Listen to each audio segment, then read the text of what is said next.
ఇక 2012వ సంవత్సరంలో కన్యారాశి వారిని కనుక పరిశీలించినట్టయితే ఈ కన్యారాశి వారికి ముఖ్యంగా గురుగ్రహం శనిగ్రహం యొక్క అనుగ్రహం లేదు ఇంతవరకు. అయితే మే తర్వాత నుంచి బృహస్పతి యొక్క సంచారం భాగ్యస్థితిలోకి వస్తుంది కాబట్టి ఇప్పటిదాకా భరించినటువంటి బాధలన్నీ కూడా ఒక్కసారిగా పటాపంచలవుతాయి. వ్యవసాయ రంగం వారికి కూడా మే తర్వాత నుంచి మంచి అభివృద్ధి ఏర్పడుతుంది. మే ముందు వరకు చేపట్టేటువంటి కార్యక్రమాలన్నీ కూడా నిరాశని కలిగిస్తాయి, శారీరక శ్రమని పెంచుతాయి. ఇక వ్యాపార రంగం వారు కూడా జాగ్రత్తలు మొదట మే వరకు కూడా తీసుకోవడం చాలా శ్రేయస్కరం.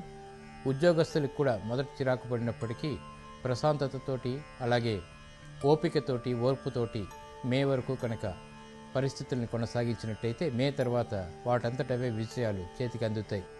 ఈ కన్యారాశి వారికి ఈ సంవత్సరం ప్రతికూల గ్రహాలను కనుక పరిశీలించినట్టయితే శని, రాహు, కేతు, కుజగ్రహాలు ఈ 4 గ్రహాల ద్వారా ఏర్పడేటువంటి విపత్కర పరిస్థితులను ఎదుర్కోవటానికి సుందరకాండ పారాయణ చాలా ఉపయోగపడుతుంది. అలాగే కన్యారాశి వారికి ఈ సంవత్సరం అనుకూల దైవం ఆంజనేయ స్వామి.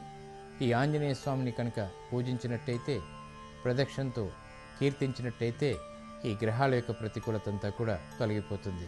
2012వ సంవత్సరంలో కన్యారాశి వారు కనుక ఈ కందులు, నువ్వులు దానాన్ని కనుక చేయగలిగితే గ్రహాల యొక్క ప్రతికూలత తొలగిపోతుంది, విజయాలు త్వరితగతిని తెచ్చుకోగలుగుతారు. ఓం శ్రీ ఆంజనేయాయ నమః అనేటువంటి మంత్రాన్ని మానసికంగా జపించినప్పటికీ కూడా శుభ ఫలితాల్ని కలిగిస్తుంది. ఈ కన్యారాశి వారికి శనివారం మరియు మంగళవారం చాలా ప్రధానమైనటువంటి వారాలు. కన్యారాశి వారు ఈ సంవత్సరం వివాహాది శుభకార్యాలు మే తర్వాత చేపట్టినట్టయితే చక్కటి శుభప్రదమైనటువంటి విజయాలు సాధించుకోగలుగుతారు.